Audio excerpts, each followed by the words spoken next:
यहाँ पर जबरदस्त कांग्रेस के पक्ष में माहौल है कहने में। और इस वार्ड में जो विकास हुआ है माननीय विधायक अरुण बोरा जी के द्वारा, वार्ड नंबर 42 में इतना विकास हुआ है कि विकास की गाथा के कारण प्रीति गीते ऐतिहासिक मतों से चुनाव जीतेगी। तो सीवीजी दिलाएंगे। आप स्वयं देख लीजिए, लोग मोदी जी और कमल फूल के लिए वोटिंग कर रहे हैं। तीनों प्रत्याशी ताबड़तोड़ है आपके नजर पे, बोला नहीं जा सकता कि कौन चुन के आते हैं, कौन विजय होके आते हैं। अब प्रकाश गीते ही लग रहे हैं। अच्छा, मतलब आप प्रकाश गीते के समर्थक, क्योंकि वो काम ही ऐसे करे ना। हाँ, काम ही अच्छा करते हैं ना। अच्छा, काम से जाना जाता है। हम लोग चलेगी आंधी की उड़ेगी धूल, ना रहेगा पतंग ना खिलेगा फूल, सिर्फ कांग्रेस आएगा। हमारा जो परिवार है 20 साल से जो चल रहा है वो आगे भी चलेगा इसी रुझान में। मैं बीजेपी का समर्थक नहीं हूँ और न कांग्रेस का समर्थक हूँ। आप जीत कर अगर आती हैं तो आगामी पहला काम आप क्या करेंगे? पहला काम ये जल का करूंगी, जो ये नहीं कर पाए। बट ऑब्वियस हमारा रुझान बीजेपी की तरफ ही है। बीजेपी की तरफ है। नमस्कार, आप देख रहे हैं वीएलसी न्यूज और इस वक्त हम दुर्ग के कसारीडीह पर खड़े हैं, जहां पर पार्षद का उपचुनाव आज होना तय हो चुका है। और आज जो है लोगों ने अपने जो मतदाता है, जो अपने जो पार्षद किसको चुनने हैं उसके लिए लग चुके हैं। आप मेरे साथ देख चुके हैं जो कांग्रेस और बीजेपी के जो दिग्गज है वो यहाँ पर देख सकते हैं। और यहाँ जो है पूरा जो माहौल है वो पूरा जो है पार्षद को अपने जो पार्षद उनको जिताने के लिए तैयार हैं। कांग्रेस और बीजेपी के जो दिग्गज लोग हैं यहीं पर है। पूरा जो वातावरण यहाँ पर आप देख सकते हैं। यहाँ पर जो है दुर्ग विधायक अरुण बोरा भी यहाँ पर मौजूद है, उनके साथ साथ जो एल्डरमैन है और जो जितने भी लोग हैं यहाँ पर उपस्थित है। आइए इनसे चर्चा करते हैं। यहाँ पर अरुण बोरा जी हमारे साथ है। अरुण जी, आप बताएंगे यहाँ पर किस तरह का माहौल देखने को मिल रहा है? यहाँ पर जबरदस्त कांग्रेस के पक्ष में माहौल है। वैसे भी कांग्रेस के प्रति लोगों को विश्वास है, आस्था है और लोग ये मानकर चलते हैं कि कांग्रेस के राज में हम सुरक्षित रह सकते हैं। जहाँ तक हमारे विधानसभा क्षेत्र की बात है, नगर निगम, हमने अभी इन 4.5 वर्षों में लगभग 400 करोड़ के काम संपादित करवाए हैं और इस वार्ड को भी हमने बहुत लाभ दिलवाया है। और प्रकाश गीते यहाँ पर लगातार लगे रहे और ये मानकर चलिए कि हम भारी बहुमत से चुनाव जीतेंगे। तो जिस तरह से यहाँ पर जो कांग्रेस का जो सत्ता रहा है, कांग्रेस ही गढ़ रहा है इस वार्ड को, कांग्रेस का गढ़ का। इस बार क्या लगता है जो उपचुनाव हो रहा है उसमें भी आप लोग आप इसी बात से अंदाजा लगा सकती हैं कि मतदाता तो खैर हमारे भगवान है, उनके आशीर्वाद से हम लोग हैं। कार्यकर्ता हमारी ताकत है। कार्यकर्ता और भगवान जब मिल जाते हैं तो आप ये मान के चलिए जीत निश्चित है। सुबह से जो मूसलाधार बारिश हो रही है, आज 3 दिन हो गए, मूसलाधार बारिश लगातार 3 घंटे चली है। अभी कुछ देर के लिए थमी है, लेकिन इस 3 घंटे में भी लोगों ने वोट डालना नहीं छोड़ा। अभी बराबर आए और उनके चेहरे से पता चल रहा था कि वो कांग्रेस को वोट दे रहे हैं। विकास के साथ वो है और शहर में सद्भावना के साथ। मतलब आज का जो जीत और हार का जो मुद्दा जो बनेगा वो क्या विधानसभा लेके चलेगा? नहीं, विधानसभा अपनी जगह है, लेकिन अभी जो उपचुनाव हो रहा है हम तो जीतेंगे ना। आप देखिए विधानसभा में पिछले जो आपने देखा, भारतीय जनता पार्टी 90 में 15 में सिमट गई। तो अभी भारतीय जनता पार्टी का कहीं अता पता नहीं है भाई। कांग्रेस जीतेगी और कांग्रेस भूपेश बघेल के नेतृत्व में लगातार अच्छा काम कर रही है। दुर्ग में हम लोग सब मिलके काम कर रहे हैं तो हम लोग की जीत सुनिश्चित है। मिश्रा जी बताएंगे यहाँ पर जो नज़ारे देखने को मिल रहा है उसको क्या लग रहा है? सुबह से बारिश भी हो रहा था, बारिश अभी कमी है, लोग जो है चुनाव के लिए निकल पड़े हैं और यहाँ पर जो कांग्रेस का जो दिग्गज लोग हैं पूरे रोड में उतर आए हैं।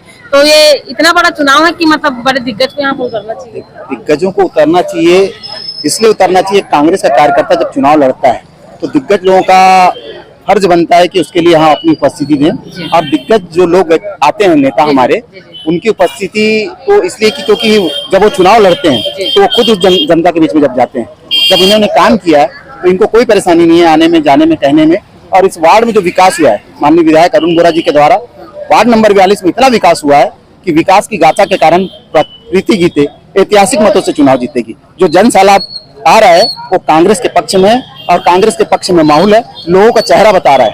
जब 30 तारीख को रिजल्ट आएगा, 30 को प्रीति गीते ऐतिहासिक मतों से जीतेगी। जी, अभी आप देख रहे हैं जिस तरह से यहाँ पर मिश्रा जी ने हामी भरी है कि कांग्रेस इस बार जो है इस वार्ड से उपचुनाव में जीत के आएंगे।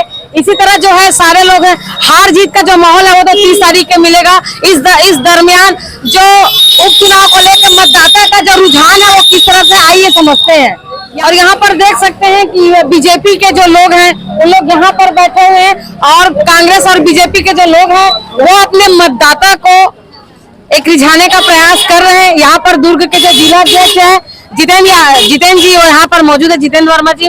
जी वर्मा जी बताएंगे अभी जो रुझान दिख रहा है, सुबह से बारिश का मौसम था, जिस तरह से लोग जो आवाजाही कर रहे हैं, तो क्या लग रहा है कि इस बार क्या कमल खिलेगा कि कांग्रेस की? बहुत बारिश के बाद पावनधारा दुर्ग के वार्ड नंबर 42 में जो वोटिंग हो रहा है उसमें भारतीय जनता पार्टी के कार्यकर्ताओं में काफी उत्साह है और दुर्ग नगर के बुद्धिजीवी मतदाता बरसों इन कांग्रेसी लोगों को देखे हैं, चाहे वोरा परिवार जी हो, चाहे यहाँ के वार्ड में जो पार्षद लड़ रही उसके परिवार। अब जैसे दिल्ली में कांग्रेस पार्टी परिवारवाद के बेला पे लपटे हुए हैं, उसी प्रकार से दुर्ग विधायक भी और यहाँ के पार्षद भी दुर्ग के मतदाता और एक रूतरी ठान लिए हैं कि कमल फूल को प्रत्याशी श्रीमती कांता साहू बहन को प्रचंड मतों से विजय दिलाएंगे। आप स्वयं देख लीजिए, लोग मोदी जी और कमल फूल के लिए वोटिंग कर रहे हैं। इस समय जो मतदाता जो है वो लोग किस समस्या को अपना मूल समस्या मान रहे हैं, जिस पर जो यहाँ पर उपचुनाव पे जो है वो कांग्रेस का गढ़ बन चुका है, तो क्या ऐसा मुद्दा लगता है जिनको करने से पूरा कर सकते हैं जो कांग्रेस बीजेपी के जो सरकार? दुर्ग के जनता ने कांग्रेस पार्टी और वोरा परिवार को काफी मौका दिया, लेकिन ये परिवार यहाँ के दुर्ग नगर के जरूरत को पूरा नहीं कर पाया, चाहे सड़क हो, पुलिया हो, नल हो, पानी हो, स्कूल हो, सब अस्त व्यस्त है। 4.5 साल एक कांग्रेस के शासनकाल में वोरा जी चाहे बाकड़ीवाल जी ने कोई उपलब्धि नहीं दिला पाया, सिर्फ परिवारवाद के बेला में जड़ा रहा और उसी का परिणाम है कि मतदाताओं को अभी गहरे गर्मी में पीने का पानी नहीं मिला, मटका पटके कई बार। और अभी देखो बारिश लग गई, 3 दिन हो गया लगातार अच्छी बारिश हो रही है, लेकिन यहाँ के नाली का साफ सफाई जो मानसून पूर्व होना चाहिए वो भी नहीं हुआ है। वृद्धा लोगों को पेंशन नहीं मिल रहा है और जो थोड़ा बहुत विकास हो रहा है केंद्र सरकार की योजनाओं के तहत उसमें इन लोग रगड़ के भ्रष्टाचार कर रहे हैं। इसलिए दुर्ग नगर के जो मतदाता है भारतीय जनता पार्टी को चुन रहे हैं। जी अभी आपने देखा जिस तरह से जितेंद्र वर्मा जी ने अपने पक्ष को रखे हैं, कांग्रेस और बीजेपी के जो दिग्गज हैं वो अपने मतदाता को रुझाने के साथ साथ ही ये लोग चुनाव का परिणाम जब आएगा तब आएगा, लेकिन इस वक्त जो है अपने अपने मतदाता को जिताने के लिए जी तोड़ मेहनत कर रहे हैं। वो हर आते जाते लोगों को अपने सिंबल से इशारा कर रहे हैं। आइए कुछ लोगों से भी बात करते हैं, जो आम जन है वो अपने जो प्रत्याशी उपचुनाव में, चूंकि ये जो चुनाव है वो सामान्य पार्षदी चुनाव नहीं है, इसको विधानसभा से जोड़ के देखा जा रहा है कि अगर ये चुनाव अगर वो जीत जाते हैं तो आगामी दिनों में विधानसभा का जो चुनाव हो किस तरह से होने वाला। आइए हम आम जन से भी बात करते हैं। यहाँ के मतदाता हैं जी। शुभ नाम क्या है आपका? शेख इमरान। शेख जी, यहाँ पर क्या माहौल निर्मित हो रहा है? अभी देखें मैडम, दोनों प्रत्याशी जो है एकदम ताबड़तोड़ है, ताबड़तोड़ है, जिसमें देख सकते हैं जैसे भाई गीते भाई हाँ। और अपना साहू जी। अब उसमें देखिए दोनों में क्या है और एक पतंग छाप। अब क्या है, अपने लंगूर सोनी जो है सपोर्ट में, अब देखो क्या हो सकता है। अब ऐसा है कि तीनों एकदम ताबड़ कि अब कौन निकाल सकता है। तीनों प्रत्याशी ताबड़तोड़ है आपके नजर पे, बोला नहीं जा सकता कि कौन चुन के आते हैं, कौन विजय होके आते हैं। अभी अच्छा। तीनों में क्या है, लंगूर सोनी जो है बहुत सपोर्ट में लगे हुए देखे जा रहे हैं। लंगूर सोनी कौन है? जी अपने वहाँ के पूर्व पार्षद है, अपने गंजपारा के। अच्छा, कांग्रेस है बीजेपी के? वो बीजेपी अभी तो निर्दलीय पार्षद को सपोर्ट कर रहे हैं। कौन कर रहे हैं? सोनी जी हमारे। हाँ। पहले किस वार्ड में थे? कौन छाप में थे? पहले कमल बीजेपी में थे, तो अभी निर्दलीय को सपोर्ट कर रहे हैं। क्या, कहाँ से है वो? ये गंजपारा से। गंजपारा का जो पूर्व जो बीजेपी के जो कार्यकर्ता थे वो निर्दलीय को सपोर्ट कर रहे हैं, कहना चाह रहे हैं आप? जी आइए और कुछ लोगों से जानकर। आप इसी वार्ड से हैं? हम लोग 42 वार्ड से हैं। 42 वार्ड से आपने मतदाता अपने कर लिए? जी अपने सोच समझ के मतदान जी जी। क्या लग रहा है इस बार किसकी, मतलब यहाँ पर किसकी पार्षद होगी? अब प्रकाश गीते ही लग रहे हैं। अच्छा, मतलब आप प्रकाश गीते के समर्थक? क्योंकि वो काम ही ऐसे कर रहे हैं ना, हर जगह हर चीज सुविधा करवाए हैं। हाँ, तो यहाँ पर पहले से ही कांग्रेस का गढ़ रहा है। अब ऐसे नहीं है, जो अब काम हम देखना वो करते हैं। अब देखिए भाजपा को भी देख रहे हैं, इधर दोनों पक्ष को जो अच्छा वो काम करेगा उसके लिए तो हम लोग वो खड़े होंगे ही। आपका परिचय क्या है? मैं भारती अदू। आपने दे दिए वोट? हाँ जी मैडम, क्या लग रहा है आपकी इस बार किसकी सरकार आएगी? मतलब लोकल जो पार्षद है, वही प्रकाश गीते ही आएगा। मतलब आप लोग ठान के रखे हैं कि इस बार प्रकाश गीते को ला के रहेंगे? ऐसे ना काम हम लोग ना, हाँ काम ही अच्छा करते हैं ना। अच्छा, काम से जाना जाता हाँ है। हम लोग अब काम अच्छा कर रहे हैं, हर जन का सुनवाई कर रहे हैं। पार्षद इसीलिए तो रहते हैं कि सब सुनवाई करे, सबका देख करे, इसलिए। जी, धन्यवाद। जो निर्दलीय लोग हैं, निर्दलीय पार्षद की जो चुनाव की तैयारी जो कर रहे हैं, पतंग छाप के लोग, वहाँ पर आइए जब बात करते हैं। यहाँ स्वास्थ्य विभाग के जो हमिद खोखर जी है वो भी यहाँ पर मौजूद है। आइए इनसे भी जानते हैं। वो भी कांग्रेस के जो है दिग्गज है, कांग्रेसी के नाम से उनको जाना जाता है। जी खोखर जी बताएंगे यहाँ पर उपचुनाव को लेकर जिस तरह से माहौल देखने को मिल रहा है, बड़ा ही ऐसा लग रहा है जैसे विधानसभा चुनाव की तैयारी हो रही है। सारे दिग्गज, चाहे कांग्रेस का हो, बीजेपी का हो या निर्दलीय हो, सारे के सारे रोड पे उतर चुके हैं। इस पर क्या कहना है? हम लोग बहुत ज्यादा संतुष्ट है और वार्ड की जनता आंख से आंख मिला रही है और मुस्कुरा के जा रही है, और उनकी मुस्कुराहट हमको बता रही है कि हम ऐतिहासिक वोटों से फिर जीतने वाले चुनाव। मतलब मानते हैं इस बात को? बिल्कुल, काम किया है जी जान से और जीतेंगे शान से। काम किए जी जान से, काम किया है जी जान से और जीतेंगे शान से। अच्छा। हमारी विजय होगी और हम ऐतिहासिक वोटों से जीतेंगे, क्योंकि लगातार हम लोग ना लगातार जो है कांग्रेस के लिए चलेगी आंधी को उड़ेगी धूल, ना रहेगा पतंग ना खिलेगा फूल, सिर्फ कांग्रेस आएगा। अच्छा, कांग्रेस की प्रत्याशी यहाँ पर हम लोग अभी आ जा रहे हैं, आपको क्या महसूस हो रहा है? बहुत खुशी महसूस हो रहा है। उनके चेहरे का जो उत्साह है देख के बहुत अच्छा लग रहा है। क्या लग रहा है इस बार आप विजय हो जाओगे? बिल्कुल बिल्कुल बिल्कुल, भैया लोग के सबका आशीर्वाद है, उनके खड़े उतरना है। उनके मतदाता का रुझान जो है वो किस तरह, आपने किन मूलभूत सुविधाओं पर जनता से ये अपील किए हैं कि आपको और दे लोग? जो हमारा जो परिवार है 20 साल से जो चल रहा है वो आगे भी चलेगा इसी रुझान में। मतलब आगे भी सेवा कर रहे हैं, अभी आगे भी सेवा करते आएंगे। अच्छा। बस यही हमारा उद्देश्य है। जी, अपना परिचय बताएंगे। मैं प्रीति प्रकाश गीते।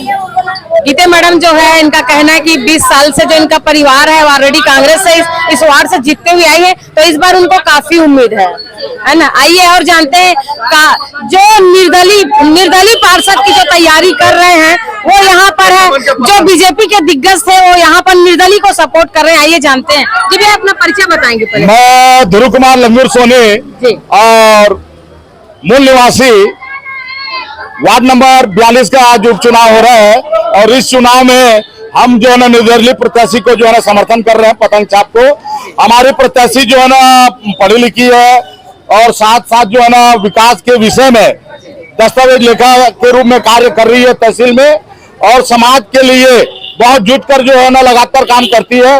वार्ड की जो समस्या है उस वार्ड की समस्या के लिए जो है ना उनको मालूम है कि वहाँ वार्ड में क्या क्या समस्या है, इसलिए। ये जी, आप जो है बीजेपी के समर्थक रहे हैं, अचानक अब ऐसा क्या हुआ कि आप निर्दलीय में उतर? देखिए, मैं बीजेपी का समर्थक नहीं हूं और न कांग्रेस का समर्थक हूं। मैं वर्तमान में अभी निर्दलीय प्रत्याशी खिलेश्वरी निर्मलकर के साथ में हूं, और खिलेश्वरी निर्मल को जिताने के लिए आप सभी मतदाताओं से अनुरोध कर रहा हूं कि 3 नंबर में एक गरीब, एक दुखियारी बेटी को मत देकर मोहर लगाकर विजय बनाइए। अच्छा जी, आपके प्रत्याशी आप है ना? आप है प्रत्याशी? जी मैं। जी, आपका परिचय क्या है? मैं खिलेश्वरी निर्मलकर वार्ड 42 से निर्दलीय प्रत्याशी हूँ। जी। मेरा चुनाव चिन्ह पतंग छाप है। दो दिग्गज कांग्रेस और बीजेपी के बीच में आप पतंग छाप में खड़ी हुई हैं, तो इस वक्त ऐसा आपको क्या लगा कि आप दोनों को टक्कर दे के आगे निकल सकती है? हाँ, क्या लग लग रहा है कि दोनों को टक्कर दे सकते हैं। रुझान तो वैसे ही आ रहा है। मतलब दो लोगों के बीच में तीसरे का फायदा वाली। हाँ। मतलब दो लड़ते रहे और हम चुनाव जीत लेंगे, ऐसा। हाँ। और आप अगर चुनाव जीत के आती तो आप क्या करेंगे? बाढ़ की जो मूलभूत समस्या है, जैसे अभी बारिश हुई है तो हर गली मोहल्ले में देखिए बारिश का पानी जमा है, तो पानी निकासी वो सब का समाधान करूंगी। तो वार्ड में जब मैं प्रचार में निकली थी तो बहुत लोग बोले मेरे को पेंशन की समस्या बताए कि पेंशन नहीं मिल रहा है, किसी को मिलता था बंद हो गया, आधार कार्ड लिंक कराना है, ये सब काम मैं ना घर बैठे उनको सुविधा देना चाहती हूँ, उनको निगम तक जाने की जरूरत ना पड़े। अच्छा जी, आइए और कुछ लोगों से जानते हैं। जी, अपना परिचय बताएंगे मैम? श्रीमती कांता साहू। कांता मैडम, कैसे लग रहा है इस वक्त आपको? मेरे को बहुत अच्छा लग रहा है, पूरा रुझान हमारे तरफ है, जी भाजपा पार्टी की तरफ से। जी। अभी आप जीत कर अगर आती हैं तो आगामी पहला काम आप क्या करेंगे? पहला काम पेयजल का करूंगी, जो ये नहीं कर पाए। क्या मूलभूत सुविधाओं पर जो है वो चुनाव लड़ा जा रहा है कि क्योंकि जो अभी जो माहौल दिख रहा है ऐसा लग रहा है जैसे विधानसभा चुनाव चल रहा है, चूंकि ये उपचुनाव है तो इसमें आपको क्या कहना है? ये कहना है कि जो उन लोग कर नहीं पाए 10 साल से, वो काम मैं करूंगी। अच्छा, हाँ, वो जो गलती उन लोग की, वो मैं उसको मैं नहीं करूंगी। उनका गलती मैं नहीं एक्सेप्ट करूंगी, और जनता यही चाहती है कि बदलाव। अभी आप बीजेपी के उम्मीदवार है ना? बीजेपी के उम्मीदवार जो है उनका कहना आपने सुने हैं, मतदाता से मिलते हैं। जी, अपना परिचय? नहीं, मेरा नाम शोभना रानी साहू है। जी, साहू जी बताएंगे, अभी उपचुनाव हो रहा है तो आप अब मतदान करके आ गई हैं? जी मैडम, करके आ गई। क्या लग रहा है, रुझान किधर जा रहा है? इधर बट ऑब्वियस हमारा रुझान बीजेपी की तरफ ही है। बीजेपी की तरफ है। किन मुद्दों पर लेके मतलब बीजेपी जो है वो चुनाव जीत रही है? जैसा आप बोल रहे हैं कि रुझान आपका जो बीजेपी की तरफ है, ऐसा क्यों?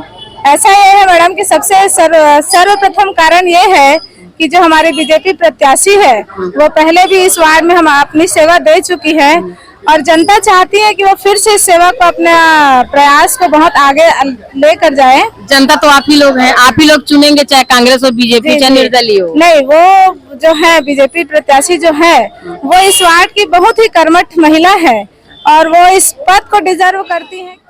ये दुर्ग का उपचुनाव का युवा स्थल है जहां पर लोग हैं, मतदाता यहाँ पर आ रहे हैं और अपने जो प्रत्याशी है, जो प्रिय प्रत्याशी है, उनको जो यहाँ पर उन लोग अपना जो है सिंबल में अपना वोटिंग दे के जा रहे हैं।